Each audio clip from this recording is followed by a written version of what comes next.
coming to you today, and we are making blueberry muffins. So we are going to use my fancy flour once again that my friend Shelly bought for me. I love this flour. If you saw my previous video, I told you this, how much I loved it. It was such a good gift. 2 cups flour going into a mixing bowl. This flour is light and fluffy. It's almost got a yellow color. Maybe cream or tan would be a better color. Can you come in, Gage, so they can see this? It's almost like it's been sifted like several times. It's just so light and fluffy and airy. I don't even know how to describe it. I'm almost out of flour. I'm very sad about this.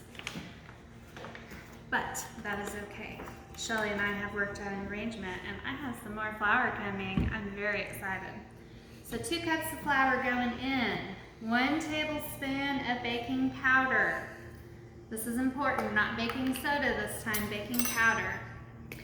This blueberry muffin recipe is actually my sister Virginia's recipe. I really love these muffins. She cooked them for us one time for breakfast while we were at her house, and she so graciously gave me her recipe. So 1 tablespoon baking powder, an 1/8 teaspoon of salt going in.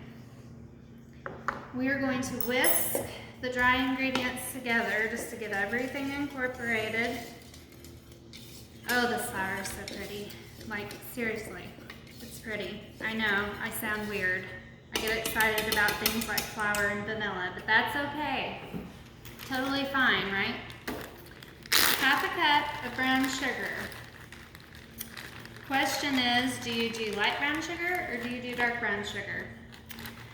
I'm not sure that it matters. I actually prefer dark brown, but light is all I could find whenever I went shopping, so that's what I have. We're going to pack it. Put it into the flour. Mix the brown sugar into the flour. Kind of looks like breadcrumbs at this point, however it's dry. It doesn't have anything wet in it yet. So 1/2 cup of brown sugar going in. This is all the sweetness these muffins get. That's one reason I like them so well, I think, is because they're not overly sweet. And they have blueberries in them, which are really healthy for you. They have lots of health benefits. On top of that, they taste super good. I freeze all of my berries. I think I've told many of you this. I like frozen berries. We love fresh berries, but whenever we're cooking with them, I like to freeze them. So you can see I have the flour, the brown sugar, the baking soda, the salt, all incorporated. 1.5 cups of blueberries, give or take. Give a little more than take. This is very important. This recipe calls for frozen blueberries, so that's good, but I prefer to use frozen berries when making anything because they don't burst as frequently like in pies. But this is important. Toss the blueberries in the flour mixture. Whenever you coat a fruit in flour, and then you get it wet, so you don't want to overmix whenever you get it wet.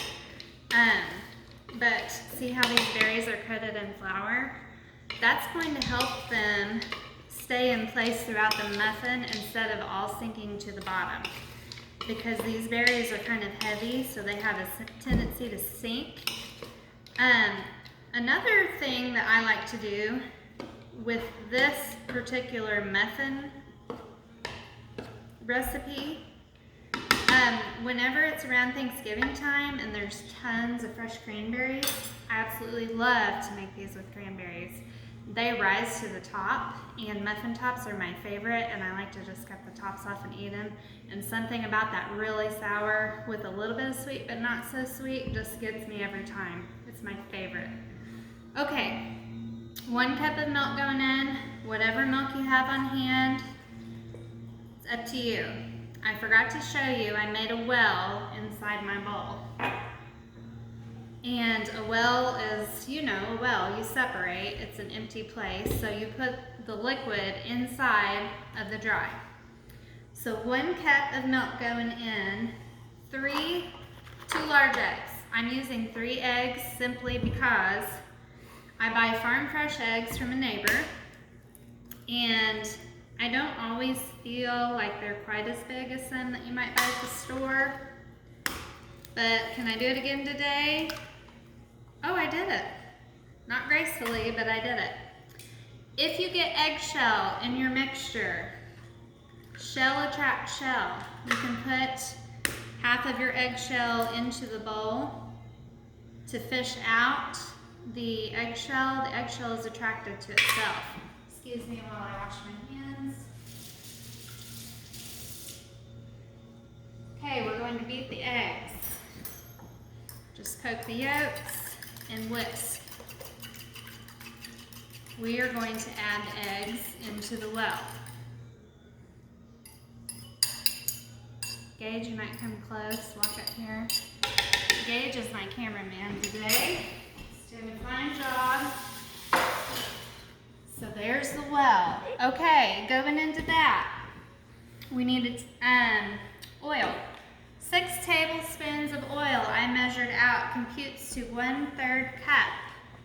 So 6 tablespoons is what it calls for. I made it just a little simpler by getting a bigger measuring cup,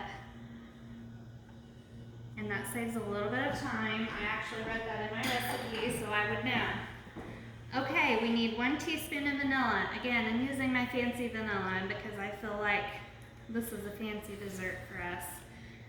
We are on a health kick right now. This vanilla came from Mexico from some friends. They went on vacation and they thought of us. It was so thoughtful of them. They thought of us and brought this back. Okay, this recipe calls for the rind of a lemon. So let's pretend that this lime is a lemon. You would just zest your lemon and put it in here. It doesn't call for the juice, it just calls for the rind, so zest. I don't normally have lemons on hand unless I buy them. We usually have limes because that's what we like in our guacamole, our quick guac. But I always have real lemon juice. I buy this in bulk at Sam's, and I just put a splash in. I don't even measure, just pour whatever feels good. Totally up to you. So now we are going to mix the mixture. Okay, Gage, you can come close. Show this. We're going to mix this up. What you don't want to do is over mix. You just want to get it mixed as best as you can. Just kind of folding. I like this flat whisk. Whatever you have would work great. I wouldn't recommend using an electric mixer, just simply because you want to be delicate with your blueberries. Even a KitchenAid stand mixer might be a little too rough. So we're just going to mix this up. Now we have pre-sprayed a muffin tin. It has 12 holders in it. I don't know what you would call it, a cup. So we have pre-sprayed that. It is ready to go. All right, this is mixed. All right, you want to get a close-up here? So there we go. It's all incorporated together. It's kind of a thick batter. Like I said, my sister showed me this recipe. She's a very good cook, and I love this recipe. I think I love it the most just because it's not too sweet, but it's definitely versatile. Okay, so now we're just going to fill up our muffin tins. Whenever we get them filled, we will put it into the oven at 400 degrees, which we have preheated. And we will bake them for approximately 20 minutes, or we will use the old reliable smell test. I can just about always tell by the way something smells when it's done. Now we want to try to be as equal as possible whenever putting into the muffin tins. That one's not quite as full, neither is this one.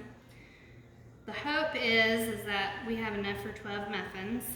I probably need to go ahead and freeze half of them, but to be honest, we'll probably eat all of these. So, We are excited for supper tonight. Randall, my husband, is going to fry us some fish. We have not had fried fish in a long time. We are very excited. Fried fish, fried potatoes, salad, and for dessert, blueberry muffins. Couldn't be a more perfect meal. So, that's pretty even all the way across the board. I'm gonna see if I can get all of my mix here. We don't want to waste it. It's really good stuff. All right. Very tasty. Okay, guys, you want to follow me? I'm gonna put them into the oven, 400 degrees for 20 minutes, or like I said, whenever smell test tells us they're done. So let me set my timer. And we will come back as soon as those are done with a full recipe and pictures. I appreciate you watching, and I can't wait for the next video.